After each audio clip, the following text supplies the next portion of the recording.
Shalom, selamat pagi, selamat beribadah bagi Bapak Ibu yang berkesempatan hadir di gedung gereja ini dan Bapak Ibu yang mengikuti ibadah dari rumah masing-masing.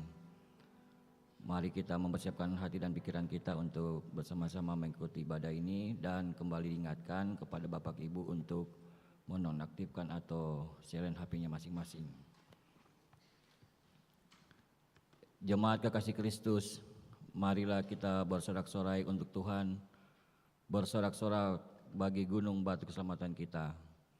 Dan biarlah kita menghadap wajahnya dengan nyanyian syukur, bersorak-sorak baginya dengan nyanyian mazmur. Sebab Tuhan adalah Allah yang besar dan Raja yang besar, mengatasi segala Allah. Mazmur 95 ayat 1-3. Marilah dengan penghayatan iman kita menghadap Allah dan berdiri.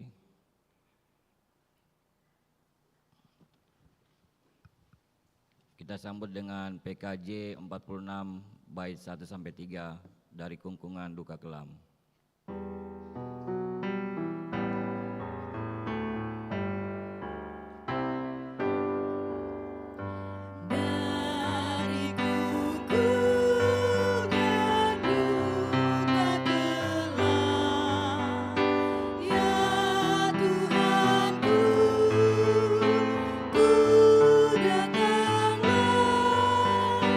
Masuk terang bumi.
kita ialah dari Tuhan yang telah menjadikan langit dan bumi, yang memelihara kasih setianya sampai selama-lamanya dan yang tidak pernah meninggalkan pekerjaan tangannya. Amin.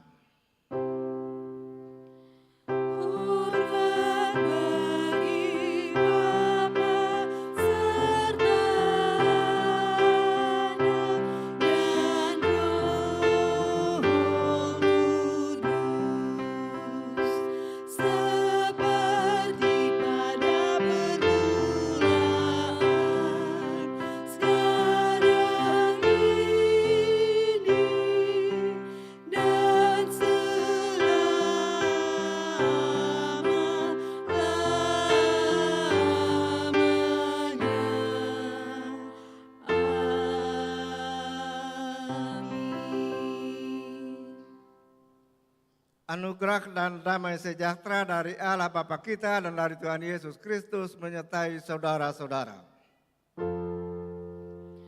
Amin, amin, amin. Jemaat duduk. Jemaat puji Tuhan dengan menyanyikan Kidung Jemaat 429 ayat 1 hingga ayatnya yang ketiga.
Yesaya pasal 60 ayatnya yang kedua sebagai nats introitus.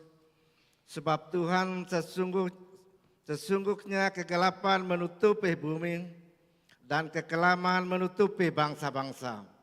Tetapi terang Tuhan terbit atasmu dan kemuliaannya menjadi nyata atasmu. Dan saudara, kita akan masuk dalam doa pembacaan dan pemberitaan Alkitab. Tuhan menyertai saudara-saudara.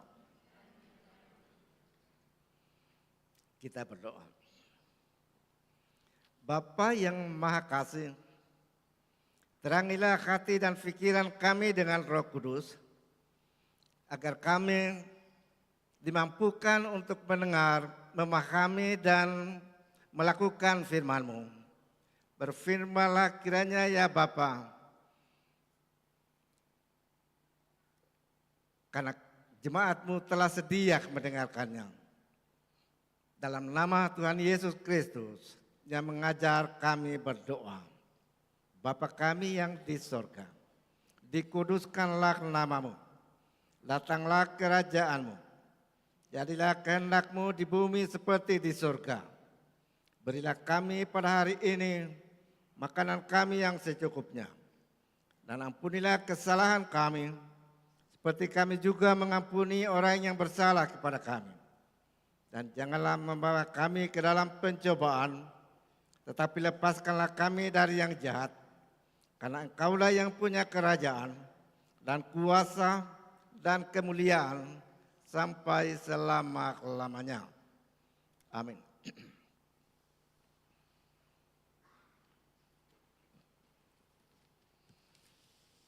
Saudara-saudara sidang jemaat yang dikasihi Tuhan, pembacaan Alkitab pada kebaktian hari ini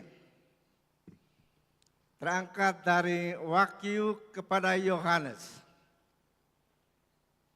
ayatnya yang ke-9 hingga ayatnya yang ke-18. Wahyu kepada Yohanes, ayat 9 hingga ayatnya yang ke-18 berbunyi sebagai berikut. Penglihatan Yohanes di Patmos. Aku Yohanes, saudaramu yang dalam Yesus, ikut serta dalam kesusahan, dalam kerajaan dan dalam ketekunan, berada di pulau yang bernama Patmos, karena firman Allah dan kesaksian Yesus. Pada hari Tuhan aku dikuasai oleh Roh, dan aku mendengar dari belakang suatu suara yang nyaring seperti bunyi sangkakala. Katanya, apa yang engkau lihat, tuliskanlah di dalam sebuah kitab dan kirimkanlah kepada ketujuh jemaat ini, ke Efesus, ke Smyrna, ke Pergamus, ke Tiatira, ke Sardis, ke Philadelphia, dan ke Laodikea. Lalu aku berpaling untuk melihat suara yang berbicara kepadaku. Setelah aku berpaling, aku melihat 7 kaki pelita dari emas. Di tengah-tengah kaki pelita itu ada seorang serupa anak manusia, berpakaian jubah yang panjangnya sampai di kaki, dan dadanya berlilitkan ikat pinggang dari emas. Kepala dan rambutnya putih seperti bulu domba, seputih salju, dan matanya bagaikan nyala api. Kakinya berkilap bagaikan tembaga membara di dalam perapian. Suaranya bagaikan desau air bah. Di tangan kanannya ia memegang 7 bintang, dan dari mulutnya keluar sebilah pedang tajam bermata 2, dan wajahnya bersinar-sinar bagaikan matahari yang terik. Ketika aku melihat dia, sujudlah aku di depan kakinya, sama seperti orang yang mati. Ia meletakkan tangan kanannya di atasku lalu berkata, jangan takut, aku adalah yang awal dan yang akhir, dan yang hidup. Aku telah mati, namun lihatlah, aku hidup sampai selama-lamanya. Dan aku memegang segala kunci maut dan kerajaan maut. Demikian jauh itulah pembacaan Alkitab pada kebaktian saat ini. Dan kalau ada perbedaan dengan Alkitab yang di tangan saudara-saudara, Alkitab yang saya baca dari TB2, revisi TB1, di mana beberapa kalimat dan kata dalam TB1 yang di tangan saudara-saudara ada mengalami perbaikan. Saudara-saudara sidang jemaat yang saya kasih dalam Tuhan. Melalui bacaan kita tadi, kita mendengar siapa itu Kristus. Ketika ia menampakkan diri kepada Yohanes, kita melihat keagungan, kemuliaan yang ada padanya sebagai Allah. Dan itu mendorong kita gerejanya untuk terus bersaksi di tengah segala keadaan. Oleh karena kita tahu bahwa yang kita saksikan, Kristus Tuhan dan Juru Selamat itu adalah pemegang segala kuasa di bumi dan di surga. Saudara-saudara, wahyu kepada Yohanes ditulis kepada orang-orang Kristen yang sedang berada dalam penindasan yang sangat amat sangat. Mereka ditekan dan dianiaya oleh karena mereka percaya kepada Tuhan Yesus Kristus.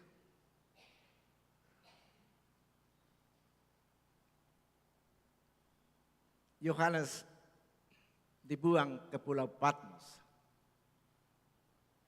juga karena ia percaya dan karena ia setia memberitakan Injil itu. Saudara-saudara, banyak orang Kristen yang takut membaca kitab Wahyu. Oleh karena di dalam kitab Wahyu ada dibicarakan tentang hukuman-hukuman. Tapi sebenarnya hukuman-hukuman itu bukan untuk orang-orang yang percaya.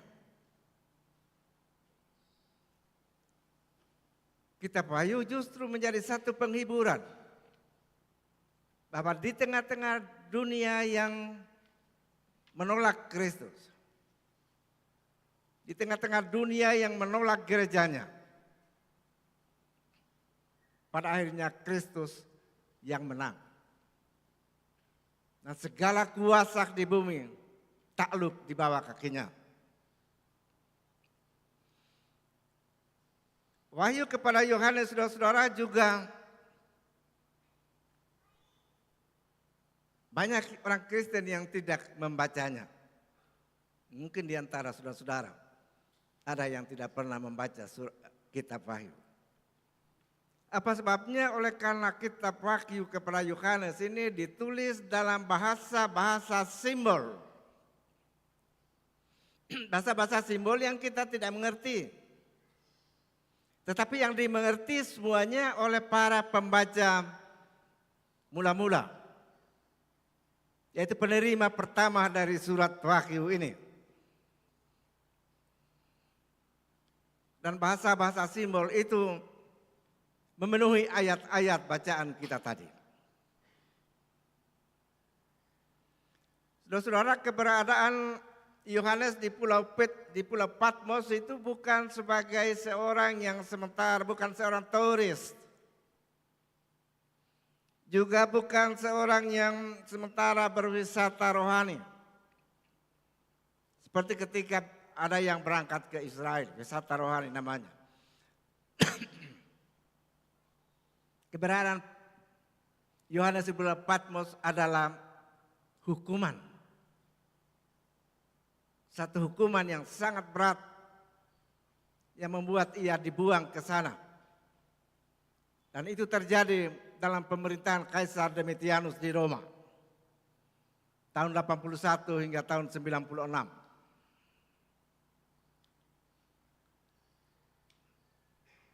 Pada awal kitab Wahyu ini, sebelum Kristus mengungkapkan apa yang Yohanes harus tulis, apa yang ia dengar dan yang harus tulis. Kristus pertama-tama menyatakan dirinya. Siapa dia? Kristus menyatakan bagaimana cara ia menyatakan diri kepada Yohanes. Lalu menyuruhnya menulis semua yang dia lihat dan yang Kristus katakan kepadanya.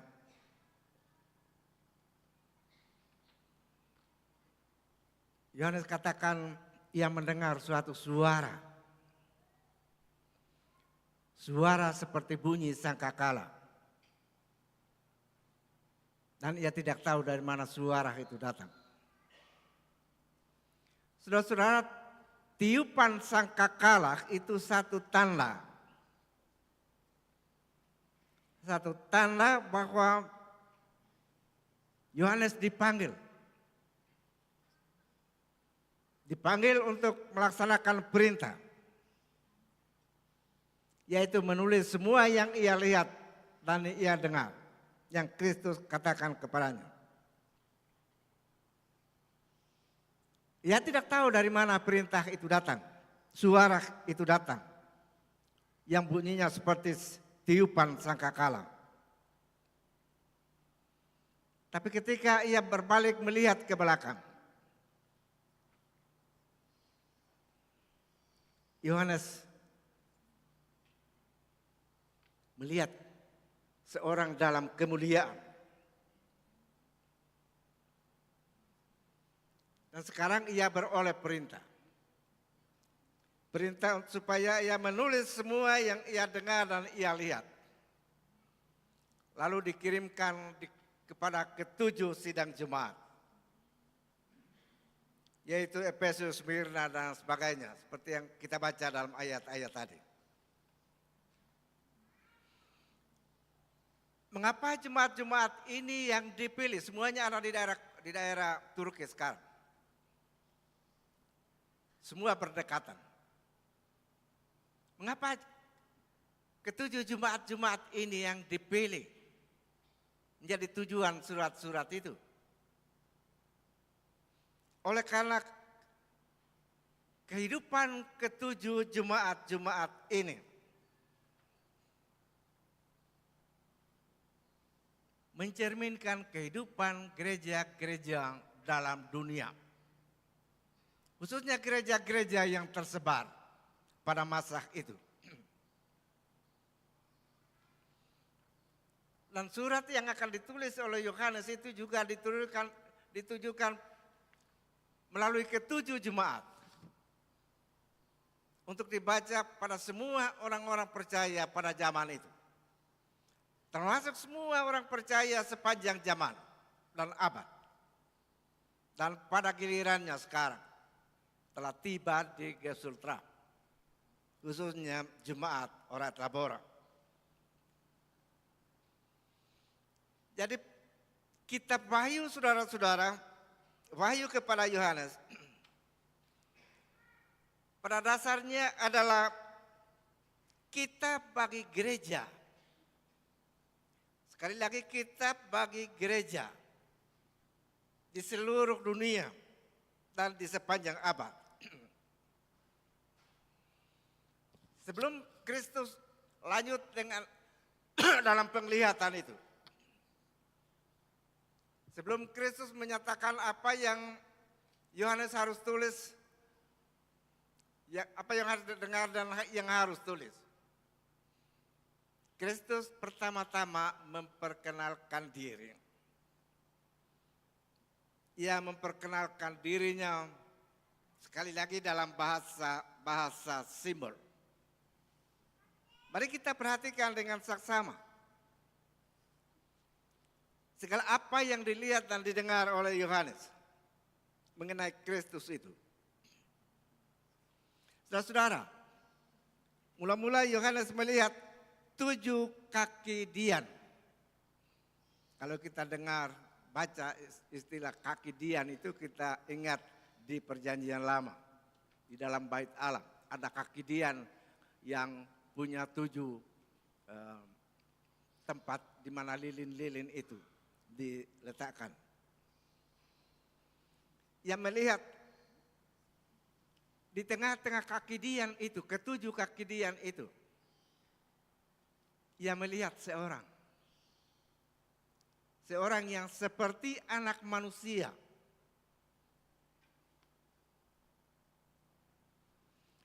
Jadi Kristus menampakkan diri sebagai seorang anak seperti anak manusia yang penuh dengan kemuliaan dan kekuasaan. Artinya saudara-saudara, bahwa di dalam surga pun Kristus tetap sebagai anak manusia. Bahwa di dalam surga pun Kristus tetap sebagai anak manusia. Di sana ia tetap berada sebagai manusia sejati. Sebagaimana pada waktu ia bangkit dari kematian itu. Kristus yang bangkit pada waktu kematian sama dengan Kristus sebelum kematiannya. Manusia sejati, tapi dalam kemuliaan. Dalam kemuliaan sebagai Allah. Dan ketika Yohanes melihatnya, ia tidak dapat berkata sesuatu apapun untuk menjelaskan. Yohanes hanya memakai kata kiasan seperti seorang anak manusia. Selanjutnya saudara-saudara, Yohanes melukiskan kepada kita seperti apa atau bagaimanakah Kristus itu.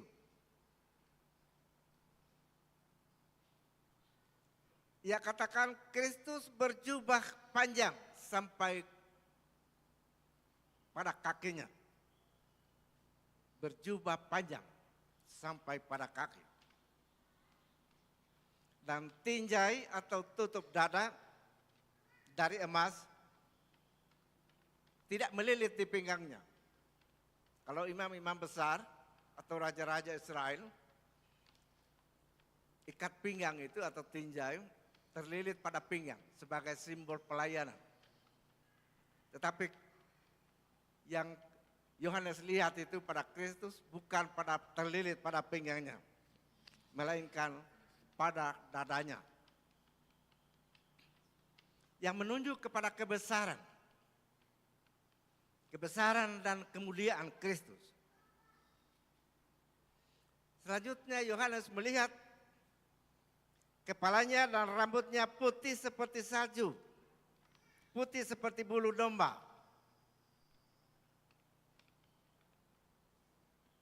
Kepalanya dan rambutnya putih seperti bulu domba, seputih salju.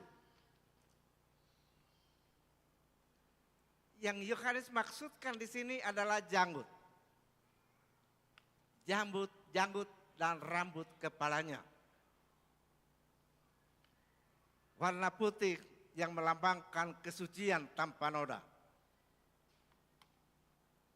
Putih seperti bulu domba, artinya bercahaya. Jadi janggut dan rambutnya itu bercahaya. Memancarkan kemuliaan. Dan matanya menyala seperti api. Luar biasa. Matanya menyala seperti api menunjukkan bahwa ia maha tahu. Ia melihat segala sudut-sudut sampai di kegelapan. Penglihatan matanya menembus segala-galanya. Tidak ada yang tersembunyi di dalam lubuk hati kita.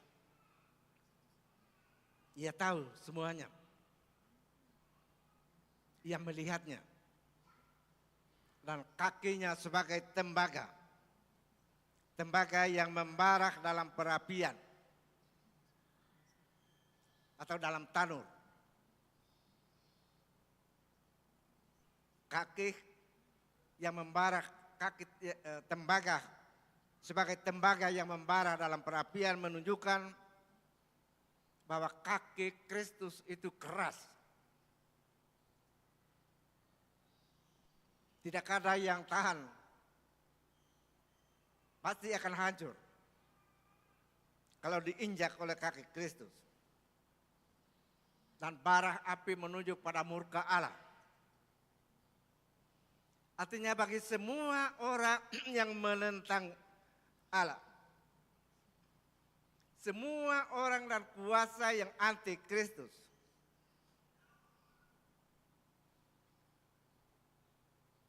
akan hangus oleh murka Allah.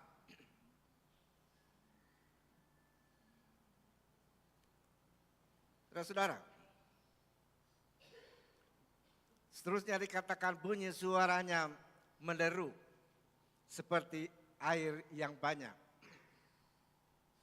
atau desau air terjun. Yang pertama tadi kita dengar bahwa suaranya seperti bunyi ketiupan sangkakala. Pada ayat ini dikatakan suaranya seperti bunyi air yang keras.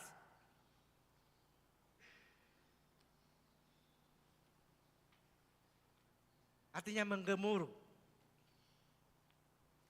Suara itu saudara-saudara menggambarkan besarnya kuasa dalam ucapan Kristus. Besarnya kuasa dari perkataannya. Setiap kata yang keluar dari mulutnya tidak ada yang kembali dengan hampa atau yang berlalu dengan sia-sia. Dan tiada seorang pun dan kuasa apapun di bumi ini yang mampu melawan apa yang ia katakan. Selanjutnya dikatakan ia memegang di dalam tangan kanannya 7 bintang. Nanti kemudian ayat 20 Kristus sendiri memberikan penjelasan apa itu 7 bintang dan 7 kaki dian. 7 bintang adalah malaikat jemaat. Bukan malaikat yang di surga, bukan. Ini kiasan. Artinya para pemimpin dari ke-7 jemaat itu. Dan para pemimpin gereja-gereja sepanjang abad ada di dalam tangannya. Ia yang menetapkan mereka. Ia yang memilih mereka. Ia yang menugaskan mereka. Mereka dipilih dan ditugaskan untuk memelihara ke-7 kaki dian itu. 7 kaki dian adalah 7 jemaat. Yang mewakili jemaat-jemaat dari gereja-gereja sepanjang abad. Para malaikat jemaat saudara-saudara, para pemimpin pejabat jemaat, kalau masa kita sekarang ini kita akan katakan para pendeta, penatua, diaken, para pengurus pelkat kategorial, mereka pengurus di tingkat klasis, tingkat sinodal, yaitu semua orang yang dipilih. Kristus memilih melalui gerejanya untuk memimpin jemaat. Jadi saudara-saudara yang terlibat dalam kepemimpinan di tengah jemaat harus tahu. Dan saudara-saudara ada di dalam tangan Kristus. Di dalam kuasanya. Karena itu tidak boleh bertindak sewenang-wenang. Tidak boleh melakukan sesuka hati. Menetapkan aturan-aturan yang tidak berdasar dalam Alkitab. semua pemimpin-pemimpin malaikat-malaikat jemaat. Pemimpin-pemimpin itu disebut malaikat-malaikat jemaat, menunjukkan kemuliaan mereka. Menunjukkan kemuliaan mereka. Mungkin mereka juga adalah orang-orang yang lemah iman. Tapi yang harus bertobat. Mereka harus sungguh-sungguh melaksanakan segala amanat. Kepercayaan yang diberikan oleh Kristus. Mengembalakan, memelihara, memimpin sidang Jumatnya. Jadi kalau kita melihat pada masa kini, ada banyak pendeta penatua diakan para pengurus kategorial yang tidak sungguh-sungguh melaksanakan tugas. Kadang-kadang ada yang emosional, tersinggung sedikit saja merajuk. Tidak kelihatan lagi. Itu bukan gambaran dari pemimpin jemaat yang dimaksud dalam surat Wahyu ini. Mereka mulia sekali. Mereka adalah malaikat-malaikat di dalam tangan Kristus. Dan siapapun yang terlibat dalam kepemimpinan gereja, ia harus mempertahankan kemuliaannya sebagai malaikat sidang jemaat. Sebagai orang-orang yang dipakai oleh Kristus untuk membangun tubuhnya dalam dunia ini. Ini tidak gampang, saudara-saudara.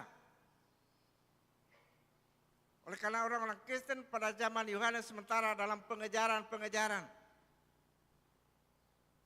Bagaimana mereka melaksanakan kepemimpinan di tengah situasi yang seperti itu. Tapi kitab Wahyu ini menunjukkan bahwa mereka tidak akan binasa. Karena mereka ada di dalam tangan kuasa dan pemeliharaan Kristus. Selanjutnya dikatakan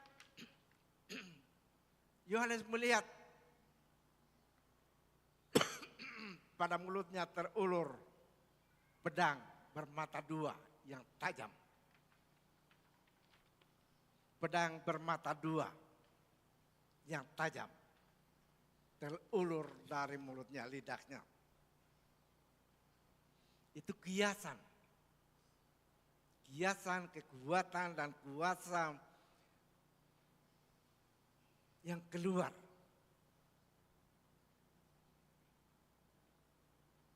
Dalam perkataan Kristus. Firman itu akan menebas siapapun yang melawan kuasanya. Firman itu akan mematikan setiap orang, setiap penguasa yang melawan Kristus. Jadi bermata dua artinya membuat luka yang hebat. Bermata dua artinya membuat luka yang hebat. Yang masuk sampai ke dalam hati setiap orang. Jadi siapa yang mendengar suaranya, perkataannya, dan tidak menurutinya akan dilukai. Dibunuh mati oleh firman itu sendiri.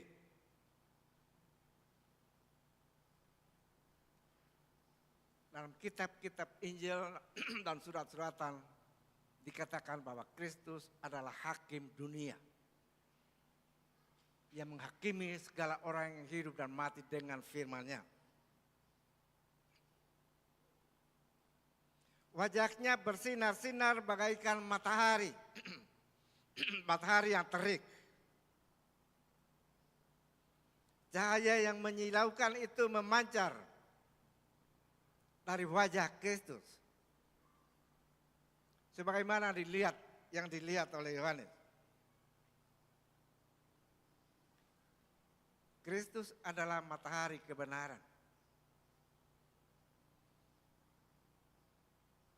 Allah adalah matahari kebenaran. Di dalam terang Kristus,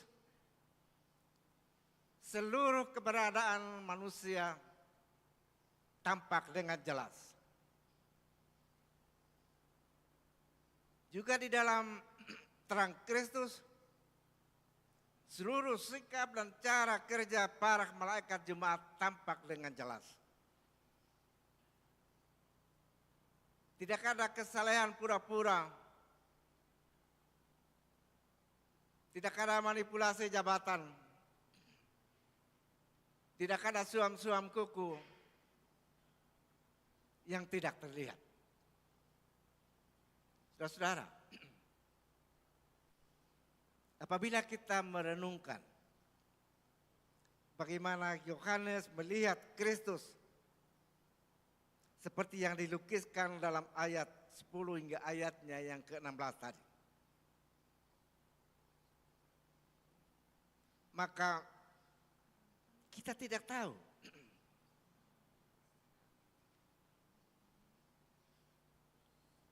kita tahu kalau Yohanes sampai rebah pada kakinya seperti orang mati. Sekali lagi, ketika Yohanes melihat Kristus dalam kemuliaannya, ia rebah pada kakinya seperti orang mati. Saudara, kita tahu bahwa Yohanes telah bersama-sama dengan Yesus, dengan ke-11 murid yang lain selama 3,5 tahun. Dan Yohanes disebut murid yang dikasihi oleh Yesus. Yohanes juga pernah bersaksi bahwa ia melihat firman yang menjadi manusia itu, yaitu Yesus. Ia melihat kemuliaannya sebagai kemuliaan seorang anak yang penuh dengan kebenaran, penuh dengan anugerah. Injil Yohanes pasal 1. Akan tetapi kemuliaan seperti yang dia lihat sekarang ini, belum pernah ia melihatnya. Ia sangat terpesona dengan kecemerlangan cahaya kemuliaannya. Ia sangat terpesona oleh suaranya yang menggemuruh, oleh pedang yang berkilauan terulur dari mulutnya, oleh kakinya yang kuat seperti tembaga yang membara dalam api. Dalam penglihatan di Pulau Patmos itu, Yohanes tidak lagi melihat Yesus sebagai seorang hamba yang menderita. Atau seperti pada waktu mereka masih bersama-sama tempo dulu sebelum meninggal, sebelum mati. Yang ia saksikan di Pulau Patmos itu adalah Kristus dalam kemuliaannya. Dalam kemuliaannya sebagai Allah. Tetapi Kristus yang dalam kemuliaannya sebagai Allah itu juga adalah Tuhan dan Juru Selamat semua orang yang percaya kepadanya.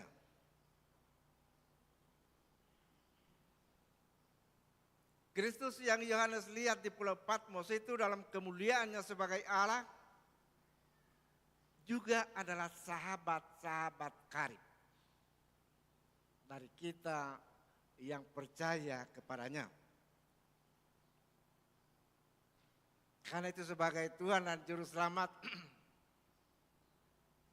sebagai sahabat-sahabat orang yang percaya, Yohanes katakan ia meletakkan tangan kanannya. Kristus meletakkan tangan kanannya ke atas saya, yaitu Yohanes, dan berkata, jangan takut. Jangan takut, saudara-saudara, adalah kata-kata penghiburan yang menguatkan, yang memberi semangat terhadap seseorang. terhadap orang-orang percaya pada zaman Yohanes yang berada dalam penindasan. Kepada Yohanes dan kepada semua Kristus katakan jangan takut. Saudara-saudara, tangan kanan Kristus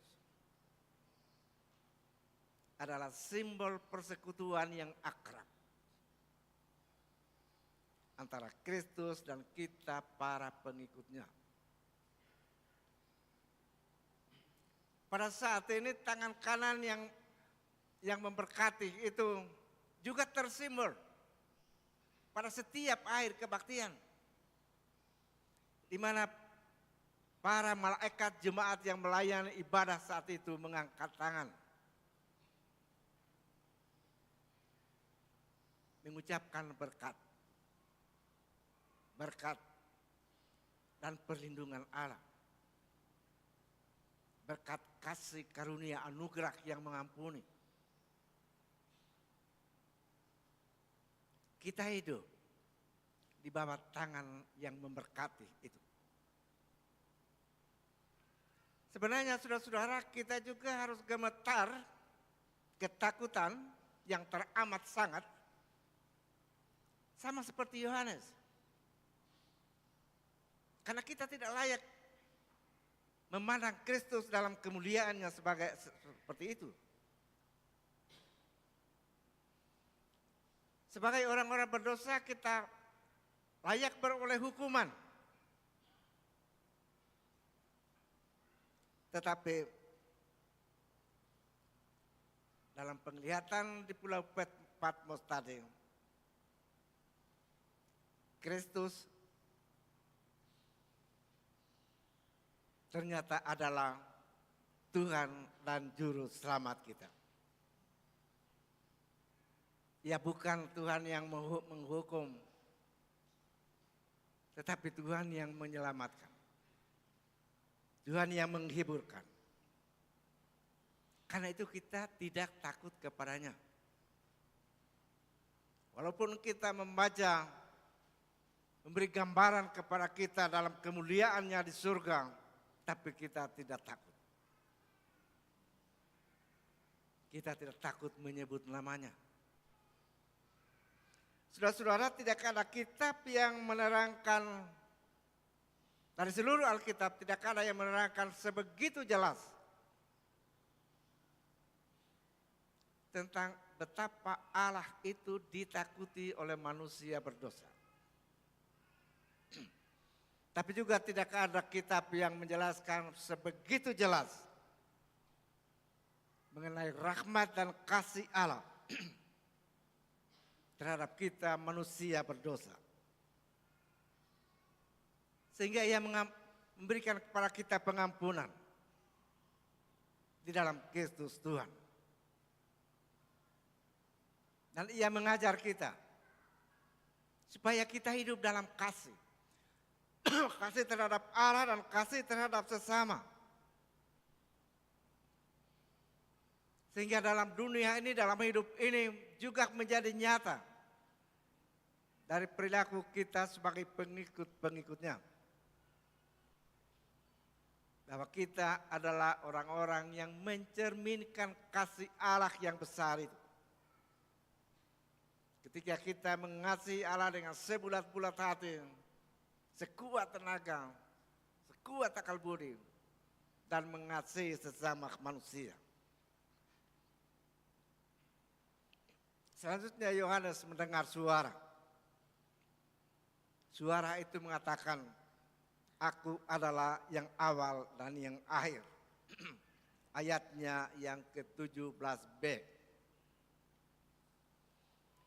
Aku adalah yang awal dan yang akhir itu sama artinya dengan aku adalah alif dan ya. Sama artinya dengan alfa dan omega. Itu semua kata-kata yang menunjuk kepada Tuhan Allah sendiri. Oleh karena Kristus adalah Tuhan Allah itu, Yahweh itu, Firman yang menjadi manusia. Jadi Kristus adalah Allah yang menyatakan diri kepada kita. Allah yang menyatakan dirinya kepada kita. Melalui kelahirannya, kehadirannya dalam dunia ini, kerajaan Allah menerobos masuk ke tengah kehidupan kita. Karena itu Kristus katakan dalam surat Yohanes, Injil Yohanes. Kristus katakan, aku dan Bapa adalah satu. Aku di dalam Bapa dan Bapa di dalam aku. Artinya aku dan Bapa itu satu. Kristus juga dalam penglihatannya kepada Yohanes tadi, penampakannya kepada Yohanes tadi menyebut dirinya sebagai yang hidup. Ia menyebut diri sebagai yang hidup. Artinya ia memiliki hidup di dalam dirinya. Hidup yang sejati dan kekal. Karena itu dia adalah sumber hidup itu. Sumber hidup yang sesungguhnya. Karena dia adalah sumber hidup yang sesungguhnya, maka dia pula yang memberikan hidup itu kepada semua orang yang percaya kepadanya. Karena itu siapa yang sungguh-sungguh percaya kepadanya, ia pun memiliki hidup. Sama seperti hidupnya Kristus itu sendiri. Walaupun begitu saudara-saudara, tapi masih ada satu hal yang tidak dapat dimengerti oleh Yohanes dan oleh kita semua. Yang dimaksudkan ialah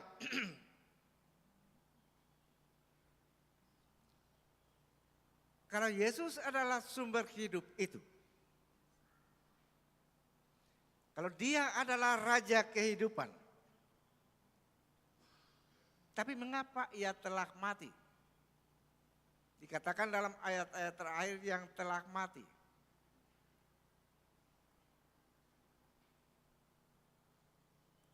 Ia memang telah mati. Dalam kitab Injil kita baca. Dan dalam surat-suratan semua menyaksikan bahwa Kristus memang mati. Tapi cara matinya tidak seperti cara matinya semua orang, termasuk saudara dan saya kalau mati nanti. Cara matinya bukan putus nafasnya, tapi ia menyerahkan nyawanya secara sadar. Ia menyerahkan nyawanya kepada Allah Bapanya. Dan nanti sebentar ia akan ambil kembali nyawanya dan hidup. Itu yang Kristus selalu, Yesus selalu katakan kepada murid-muridnya. Bahwa ia akan mati. Ditangkap, dibunuh, disalibkan oleh para pemimpin Yahudi dan mati. Tetapi 3 hari kemudian ia akan bangkit kembali. Ia sudah katakan sebelumnya.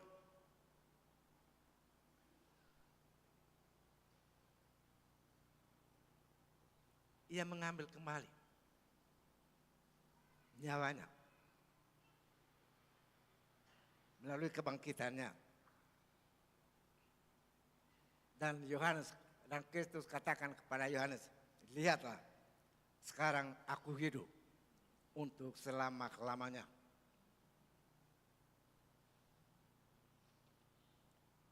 Aku hidup untuk selama-lamanya. Artinya ia tidak tinggal dalam kuburan, hanya 3 hari, 3 malam. Dan tidak ada tokoh-tokoh dan manusia siapapun yang akan seperti dia. Yang sudah mengatakan sebelumnya dan kemudian terjadi. Bahwa setelah kematiannya dan dikuburkan 3 hari saja, ia bangkit kembali. Saudara-saudara, sekarang dia juga adalah hidup. Adalah yang hidup dan yang memberikan hidup itu kepada semua orang yang percaya kepadanya. Bukan hanya nanti di surga yang memberikan kepada kita hidup. Tapi sekarang, ketika kita masih berada di bumi ini.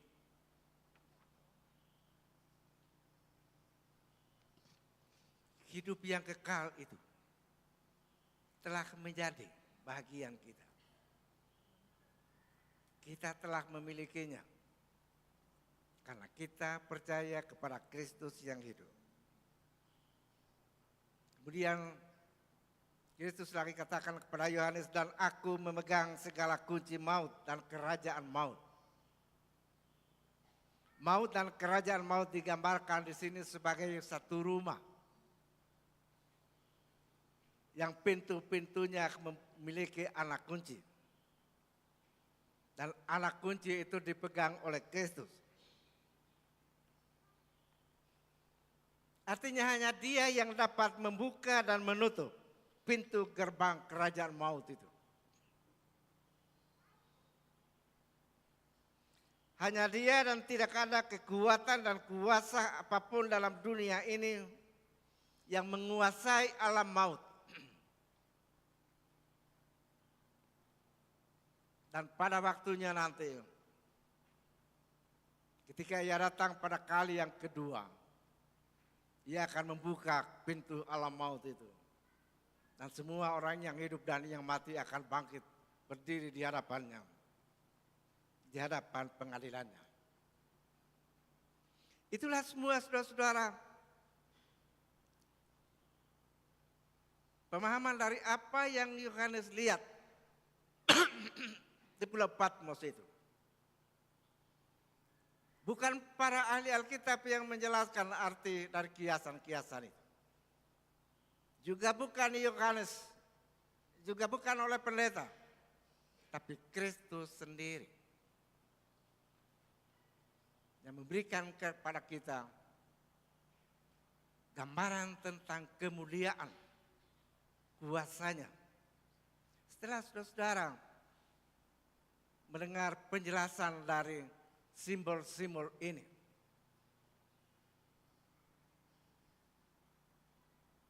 bagaimana sikap saudara-saudara terhadap Kristus? Apakah bertambah kuat, bertambah kokoh dan teguh iman percaya saudara kepadanya? Atau seperti biasa-biasa saja, sekedar mengikut menjadi anggota jemaat? Kita hidup dalam dunia yang sama seperti dunianya Yohanes dalam bacaan kita tadi. Sama seperti dunianya orang-orang percaya pada awal kekristenan dan sepanjang sejarah. Yaitu hidup di dunia yang menolak Kristus. Penolakan, penganiayaan dalam segala bentuk dan cara yang berbeda-beda akan selalu ada sampai Kristus datang pada kali yang kedua. Tapi wahyu kepada Yohanes mengatakan kepada kita saat ini bahwa pada akhirnya Kristus yang menang.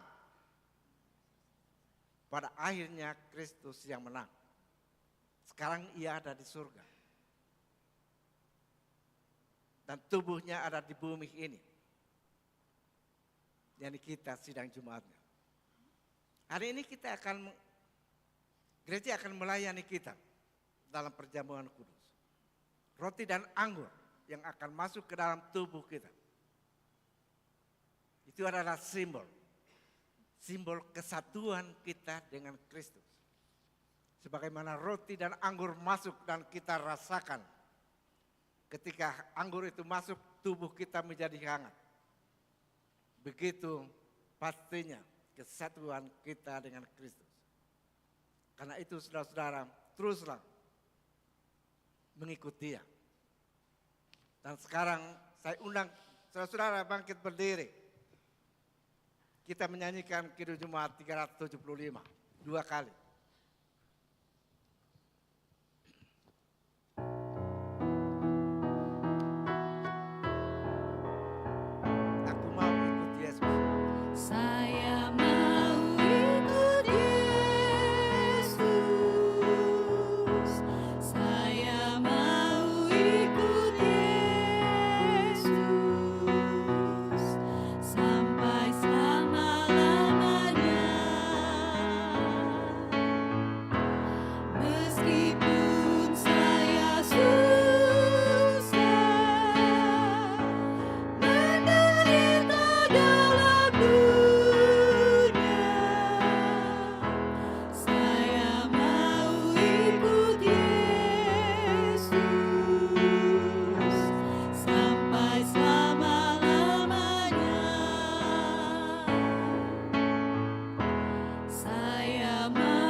Saudara tetap berdiri, kita akan mengikrarkan pengakuan iman Kristen menurut rumusan pengakuan iman Rasuli. Masing-masing kita dengan berkata sebagai berikut. Aku percaya kepada Allah, Bapa yang Maha Kuasa, dan kepada Yesus Kristus, anaknya yang tunggal, Tuhan kita, yang dikandung daripada Roh Kudus, lahir dari darah Maria, yang menderita di bawah pemerintahan Pontius Pilatus, disalibkan, mati dan dikuburkan, turun ke dalam kerajaan maut. Pada hari yang ketiga, bangkit pula dari antara orang mati, naik ke surga, duduk di sebelah kanan Allah, Bapa yang Maha Kuasa, dan akan datang dari sana untuk menghakimi orang yang hidup dan yang mati. Aku percaya kepada Roh Kudus, gereja yang kudus dan am, persekutuan orang kudus, pengampunan dosa, bangkitan daging, dan hidup yang kekal. Amin. Jemaat duduk kembali. Apakah ada paduan suara atau vokal grup?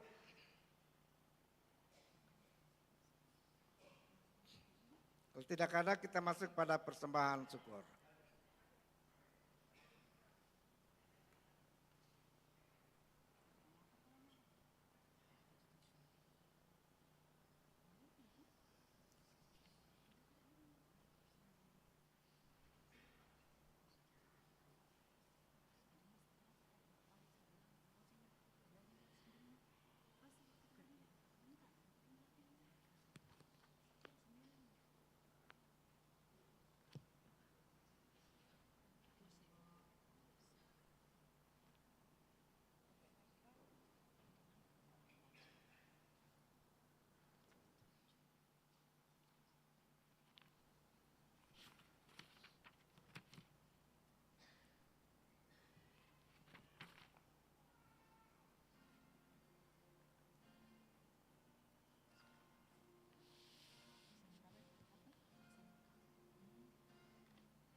Amin. Tuhan berkati.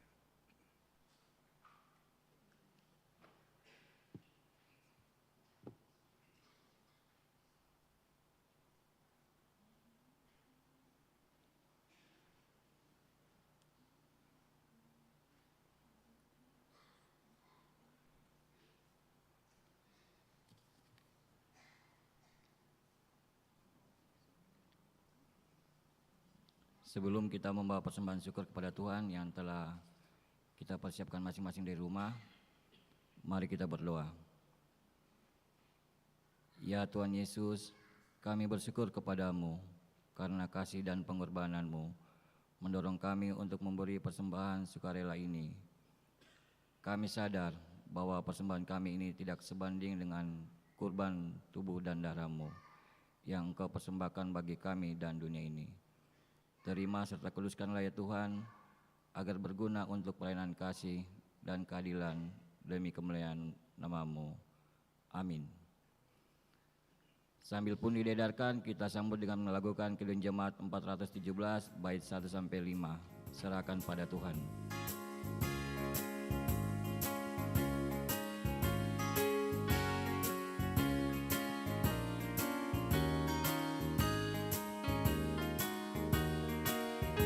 Serahkan pada Tuhan seluruh jalanmu, khawatirku semua ditanggung-Nya penuh.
Tuhan menyertai saudara-saudara. Ya Tuhan, pimpinlah kami dengan roh-Mu, supaya kami dapat memahami dan menghayati makna keselamatan melalui pelayanan perjamuan kudus ini. Amin. Penetapan perjamuan kudus. Dalam kebaktian ini akan dilayani perjamuan kudus berdasarkan amanat Tuhan kita Yesus Kristus. Ia menghendaki supaya gerejanya senantiasa memperingati kematian dan kebangkitannya, sebagaimana disuratkan oleh penginjil Lukas pasal 22 mulai ayatnya yang ke-14. Arti perjamuan kudus. Dalam perjamuan kudus ini kita akan makan roti dan minum anggur dari cawan bersama-sama sebagai puji-pujian dan ucapan syukur kita kepada Tuhan Yesus Kristus yang telah menyerahkan nyawanya bagi kita. Oleh pekerjaan Roh Kudus kita mengambil bagian dalam kematian dan kebangkitannya sambil menantikan penggenapan kerajaan Allah yang akan datang itu. Saudara-saudara sambut dengan menyanyikan Kiranya Jumat 464 ayat 1 dan ayatnya yang ketiga.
Perjamuan kudus ini adalah peringatan akan kematian dan kebangkitan Tuhan kita Yesus Kristus.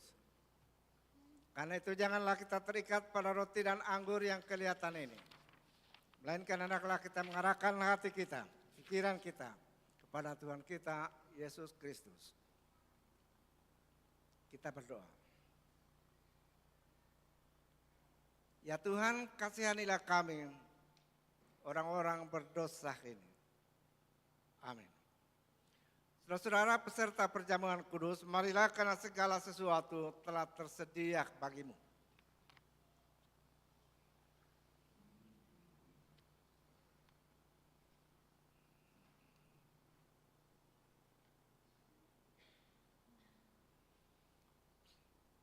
Roti yang dipecah-pecahkan ini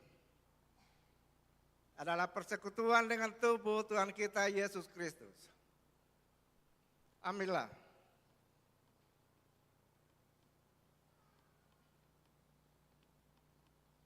Cawan pengucapan syukur ini yang kita pakai untuk mengucap syukur adalah persekutuan dengan darah Tuhan kita Yesus Kristus. Ambillah.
makanlah.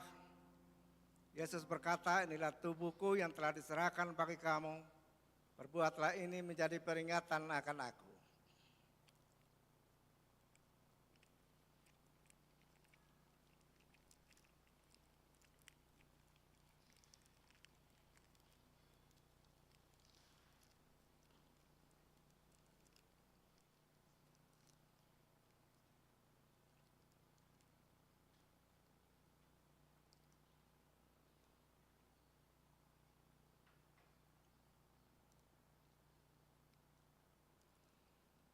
Minumlah kamu sekalian dari cawan ini. Yesus berkata, inilah darahku, darah perjanjian yang telah ditumpahkan bagi banyak orang untuk keampunan dosa.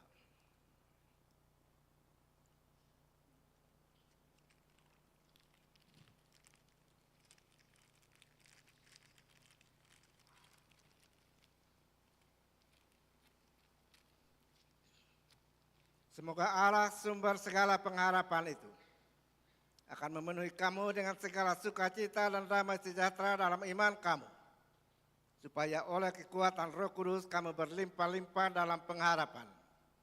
Amin.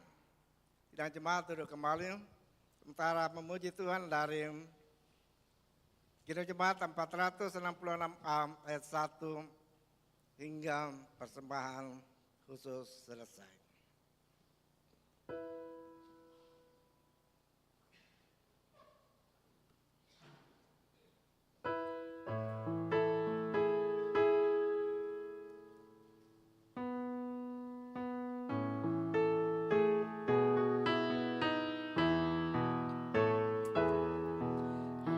Ya Tuhan isi hidupku dengan anugerah, supaya dalam diriku cita-Mu nyatalah.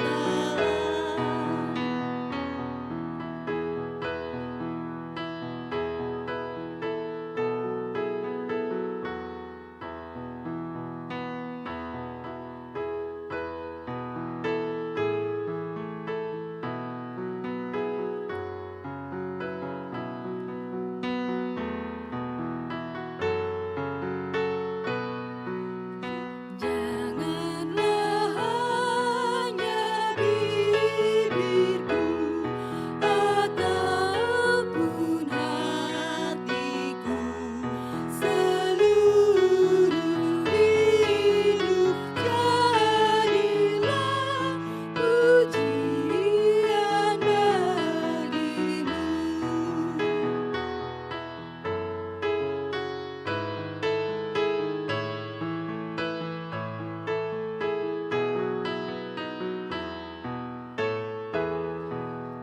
Kiranya tiap langkahku dan pekerjaanku pun yang biasa dan kecil memuji nama-Mu.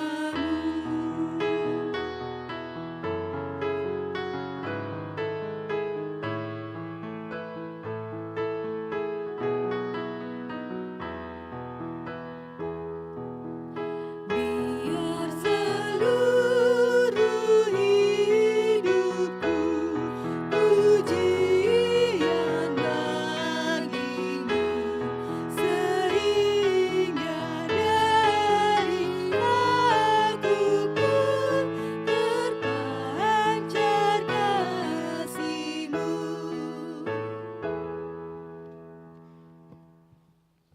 Saudara-saudara sidang jemaat yang dikasihi Tuhan, setelah kita dikenyangkan dengan makanan surgawi, roti dan anggur dalam perjamuan kudus ini, sekarang marilah kita memuji-muji Allah dengan Mazmur 103 sebagai berikut.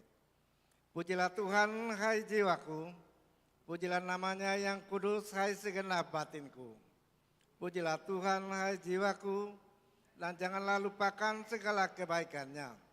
Dia yang mengampuni segala kesalahanmu, yang menyembuhkan segala penyakitmu, Dia yang menyelamatkan nyawamu dari lubang kubur, yang memahkotai engkau dengan kasih setia dan rahmat. Demikian Mazmur.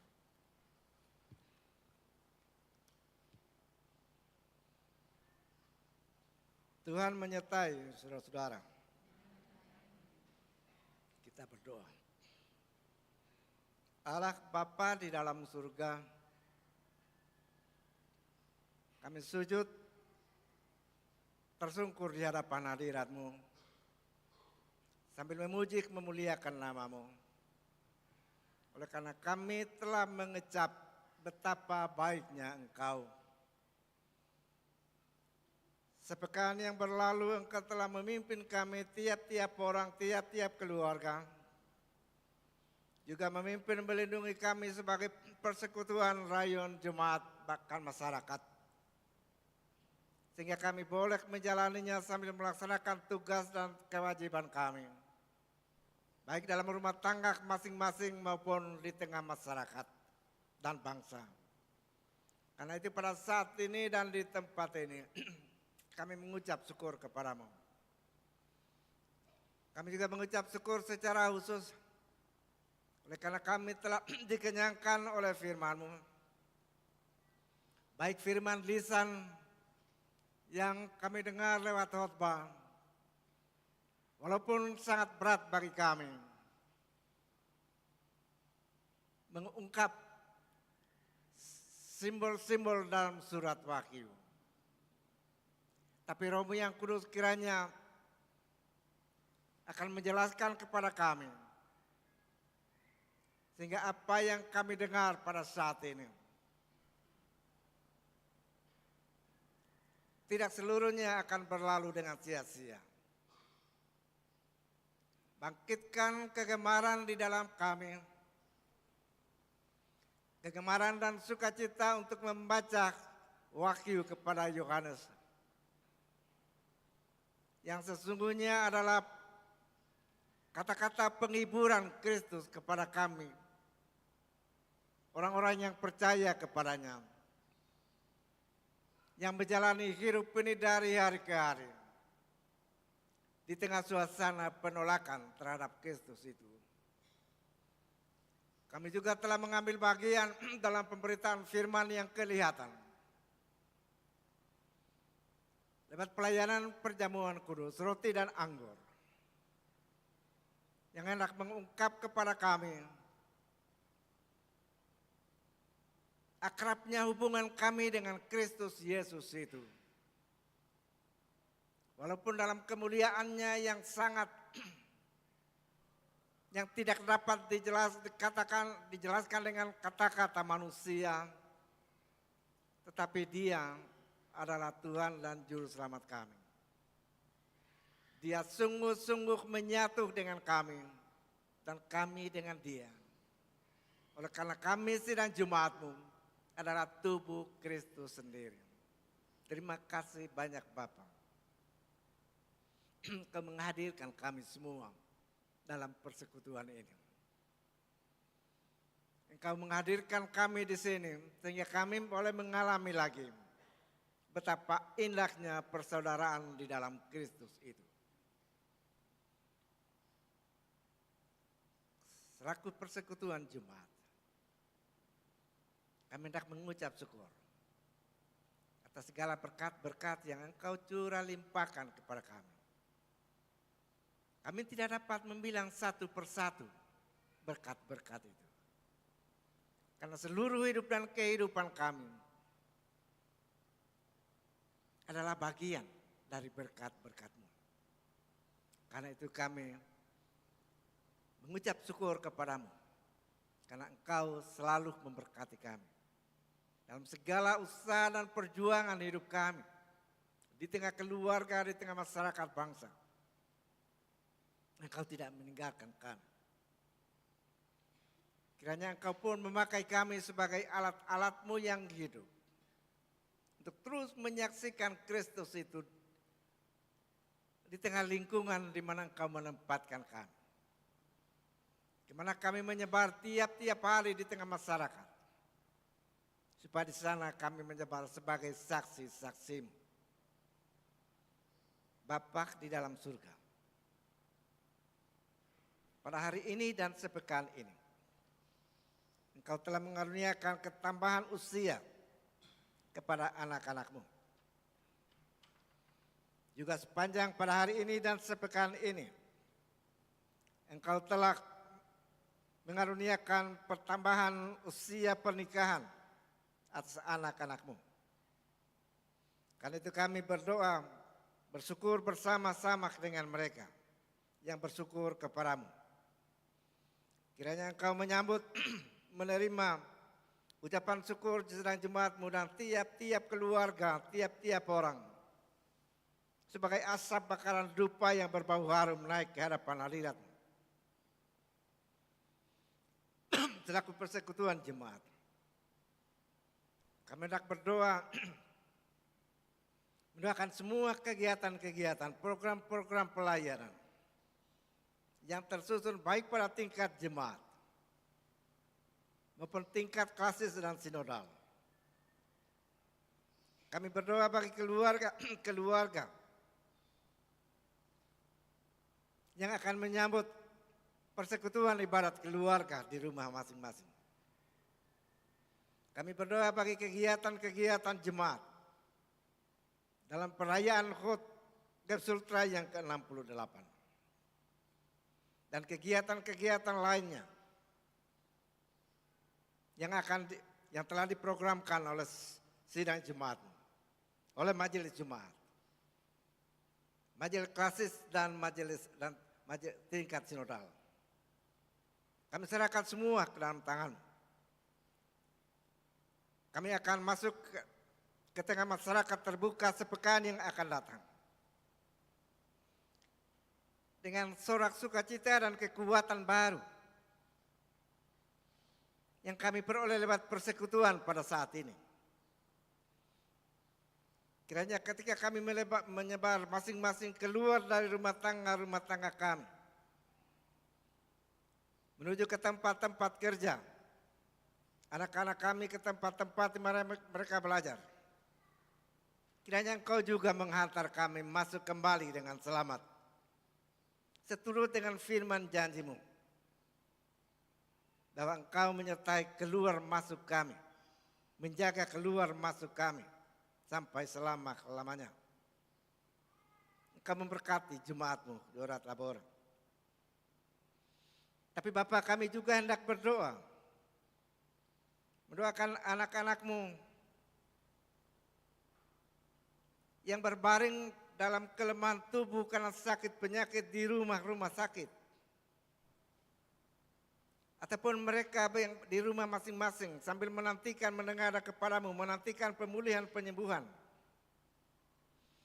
Ada banyak anak-anak-Mu ya Bapa yang tidak dapat lagi keluar beraktivitas, yang terkurung dalam rumah masing-masing karena kelemahan tubuh dan sakit penyakit, karena pengaruh dan tekanan usia lanjut. Kiranya Engkau pun tidak melupakan mereka itu Bapa,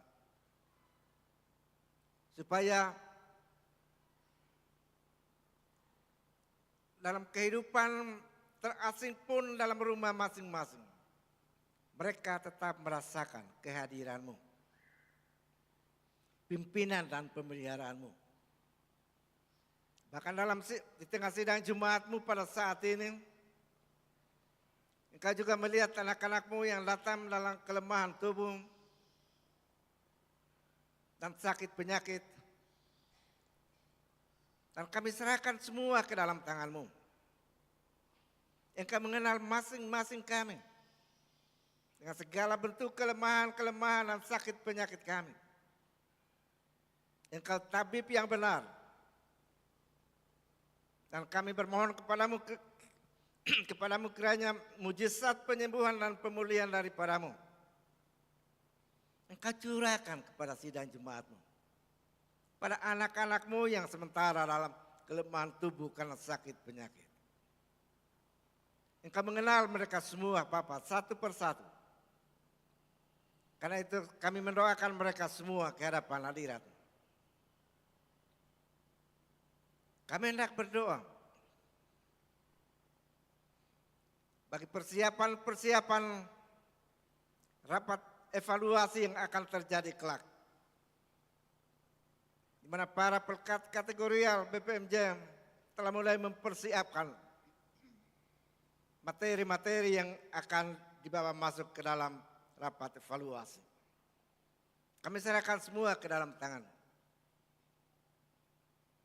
supaya jemaatmu yang besar ini boleh bertumbuh dengan baik,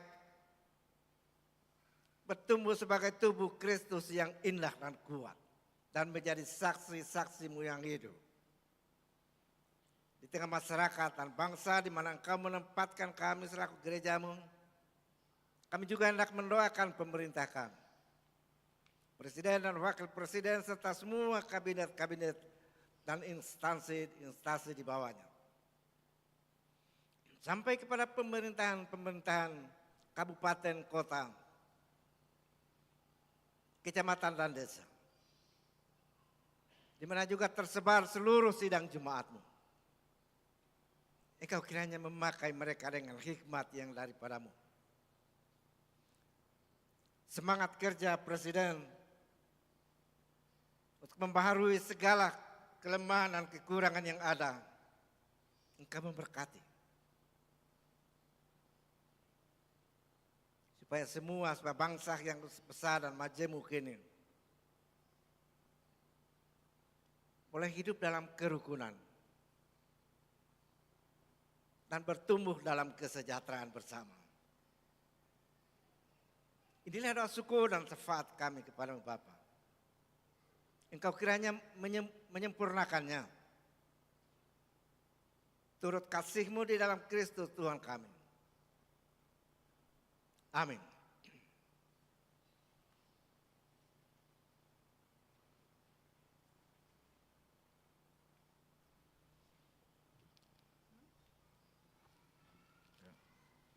Salam, selamat siang bagi kita semua anggota jemaat. Warta Jemaat Minggu 2 Februari 2025 adalah sebagai berikut. Kita masing-masing membuka lembaran yang kedua atau halaman yang kedua, yaitu ibadah rumah tangga. Ibadah rumah tangga di sini tidak ada perubahan.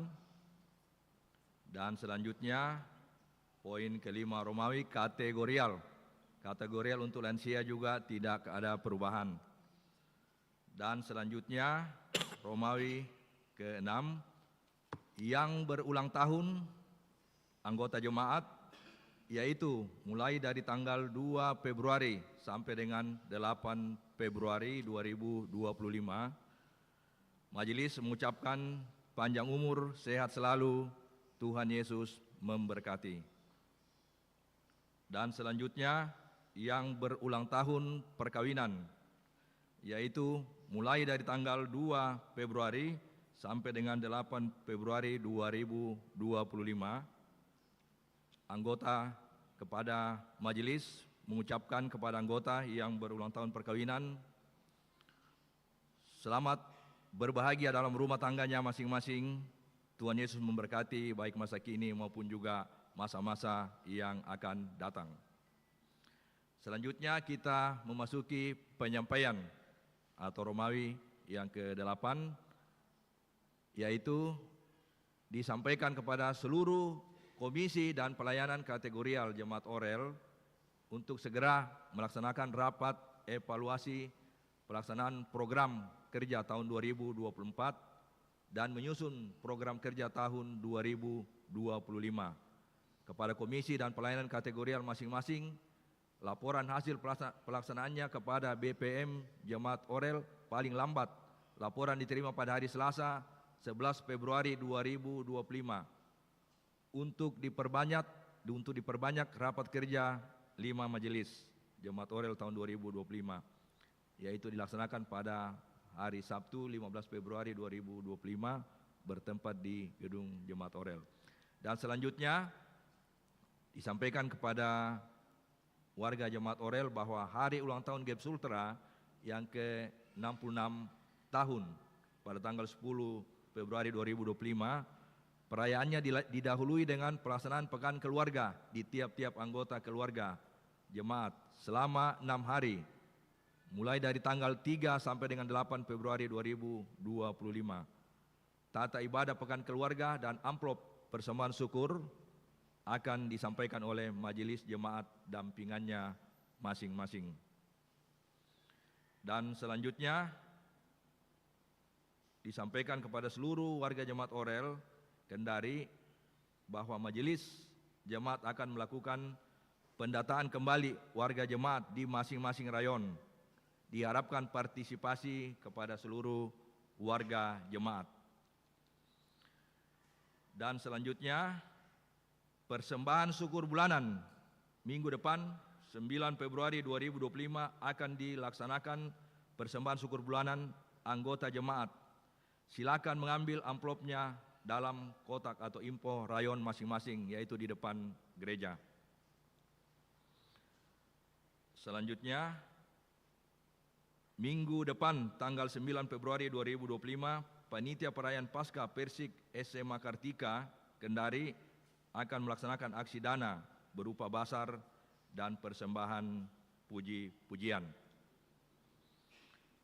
Dan yang terakhir, yang hadir pada saat kebaktian jam kedua ini, yaitu laki-laki 73 orang, perempuan 96 orang.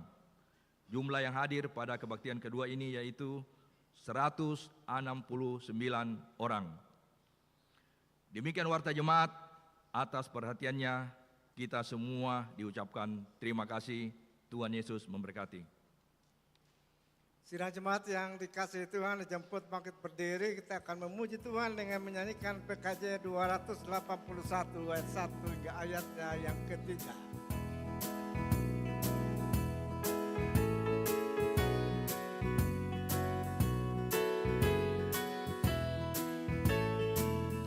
Tiap orang harus tahu, tiap orang harus tahu,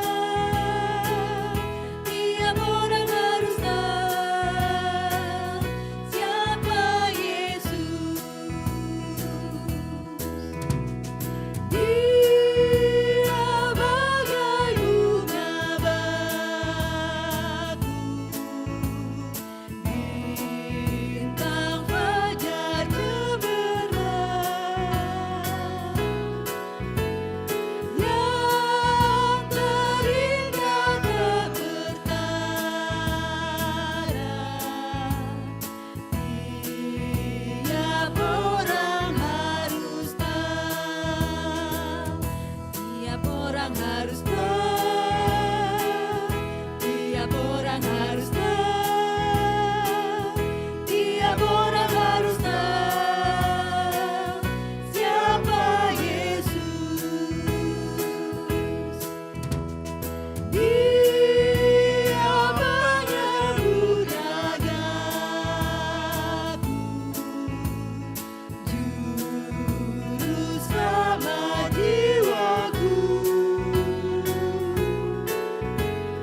Dia membaptiskan aku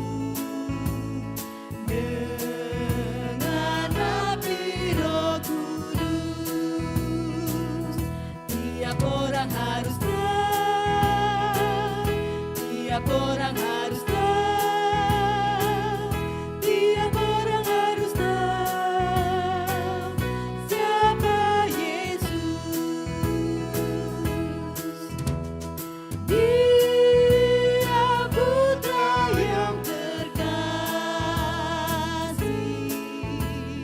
anak domba yang kudus.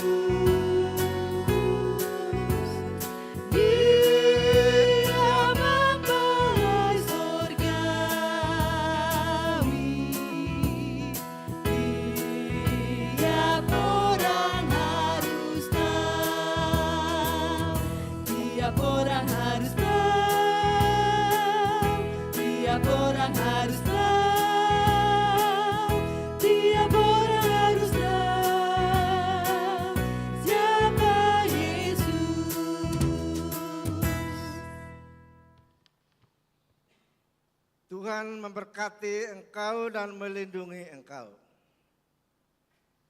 Tuhan menyinari engkau dengan wajah-Nya dan memberi engkau kasih karunia.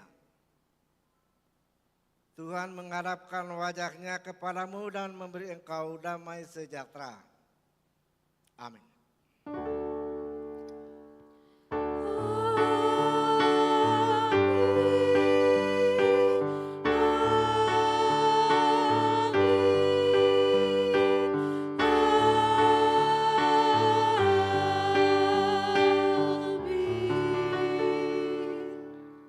Mengakhiri seluruh rangkaian ibadah kita pada hari ini, kita menyanyikan PKJ 287, Salam Kawanku.